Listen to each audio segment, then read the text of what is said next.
Hi, I'm Zara Howard and I help women with pelvic pain find relief and regain confidence in their body and life.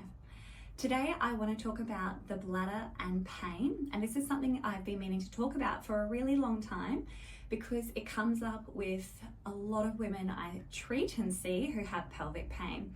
And what I really want to focus today is on not being able to completely empty the bladder. So we'll be talking about why this actually occurs, so you have an understanding of what's going on in the body. But then I just want to go through some simple strategies that you can start immediately to see if this actually helps with your bladder emptying, if this is something that is difficult for you. So why do women with pelvic pain have difficulty emptying the bladder? There's a variety of different reasons. We have to go through your full history, have to have a discussion to see exactly what's going on and what the contributing factors might be. And there's usually more than one thing that is contributing there. With pelvic floor overactivity, the biggest contributing factor I do see is the actual changes that occur with the bladder with pain. And this is changes that occur in the bladder sensitivity itself through the nervous system when we've had pain in this abdominal or pelvic region for a really long time. So we can have local changes in the bladder's ability to sense urges, where we actually get increased sensitivity of the urges and changes in the bladder. But then if we have the increased sensitivity with the bladder, it means that we're going to go to the toilet a lot more frequently on a lot lower volume. And then the bladder doesn't get used to getting that nice stretch and fill and empty. And what this actually does is if we're continually emptying our bladder on these low volumes, this can actually mean that we don't have a good reflex contraction from our nervous system, because that's what should happen when we empty the bladder. And the bladder doesn't fully contract and it doesn't give a good empty, which means there's a little bit of urine that stays in the funnel where the urine comes out, which is the urethra, and through the bladder neck.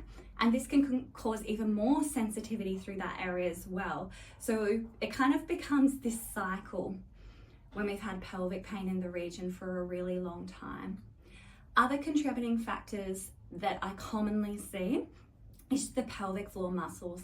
So as you've heard from my previous talks, the pelvic floor muscles are the first muscles in the body to actually engage and switch on and hold on tight when we've got any pain in that abdominal and pelvic region. They're the muscles that go into that protection mode. We've actually got pelvic floor muscles that sit around the urethral opening. So this is where the wee comes out. These muscles are little circular muscles that sit internally. We've got external ones as well. And then we've got muscles on either side which actually do this sort of closure together. Same for your anal sphincter as well, which is where we talk about what goes on with the bowel tube, but there's similar overlap in the principles that actually occurs there. So if the pelvic floor muscles are really tight, really contracted, really switched on, we're actually going to get tightening through that urethra. And when you go to actually do a wee, those muscles are going to be so switched on. There's going to be so much tension through the muscle, the nerve, the fascia, that it's actually going to serve as a barrier, like a block. And so you're not going to be able to empty. And this is where some people will get that feeling like they can't initiate the flow, like they have difficulty with the flow, or they might start it, but it's a really slow stream or really stop-start. And then at the end, they're like, oh yeah, I just still feel a bit of uncomfortable through that area. They might walk away and then 10 minutes later be like, oh, I've got the urge, I need to come back to the toilet again. I'm gonna come back, and they do a little bit more of a wee because they haven't emptied completely. So that's just a couple of reasons why you can have difficulty with emptying the bladder.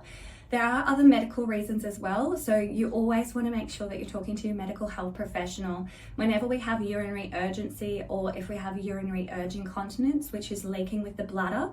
We always want you to go and do a urine dipstick, which is where you urinate into a little jar through your GP, through a health professional that has the urine dipsticks. They pop it in, it comes out with key markers, and this gives an idea whether that urine result needs to be sent to the lab, and then cultures grown to see if there's actually an infection in the bladder that might be contributing to why you've got all this increased sensitivity and this difficulty with emptying and letting go. You've got to think about your medical history as well. So for some people, if they've got neurological conditions in their medical history, that could be reasons why. If you've had any trauma to that area, so any accidents that might impede actually how that bladder functions and works, that's really important to consider as well. Even birth history, so how you birthed your child, what happened, what was your recovery like, all of those things you want to take into consideration. So that's why it's really important to have a discussion with your health professional, but then look at, okay, well, what are all the things that are contributing there and what can I do to look at addressing? But I want to really highlight that the main component that majority of people do miss at the moment in this day and age when we are looking at managing bladder pain and bladder emptying is that we aren't recognizing or addressing we've got this persistent pain pattern that has happened in the body for most days more than 3 months. So if that's you, you need to go through all of those things, but then you also need to make sure you're going to a medical health professional or a pelvic physio, pelvic health coach who's actually trained in the nervous system as well, so you can actually get the best outcome possible.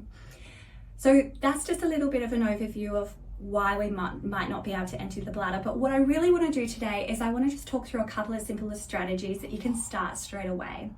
So we always want to come back to that pelvic floor relaxation. And to get that pelvic floor relaxing, we always want to come back to our breath, so our diaphragmatic breathing. So placing one hand onto your chest, one hand onto your belly. I want you now to just take a moment, close your eyes or get comfortable wherever you are, lying down or sitting, and take a nice deep breath in through your nose. And if you can, on the inhalation, hold there for a count of 4 before you then exhale. And when you're doing this, I want you to notice which hand is moving. Is it your top hand that's moving, or is it your bottom hand that's moving? And when we're looking at our diaphragmatic breath and getting relaxation of the pelvic floor, we actually want that bottom hand to be the one moving. So if we're feeling lots of movement in the upper hand, it means that you're holding a lot of tension through your jaw, which I'm sure a lot of you have difficulties with as well, through your neck and your shoulders. And we're not going to get that diaphragm dropping down beautifully through the breath. And then we're not going to get that pelvic floor being able to relax and open to get that good wee. So if you're here and you're like, oh yeah, no, there's a lot of movement at the top, what you really need to focus on is looking at that relaxed breathing technique, and that's going to be your really big focus. The other things that I want you to do now is I want you to think about being on the toilet or go and sit on the toilet and actually doing that breathing. And when you're doing that breath in, visualizing the urethra, so where the wee comes out, and all those pelvic floor muscles and hip muscles opening up. And when you're on the toilet, I want you to put your knees slightly wider than your hips. So don't have them in close like this. We want to open up through that pelvic outlet. So knees slightly wider. Now with your feet, I don't want your feet dangling. So if you don't have a lot of height on you, you might need to pop a little stool underneath your feet, because I want you to actually get your feet nice and flat on the ground. And then as you do your breath, you're just going to check your back position.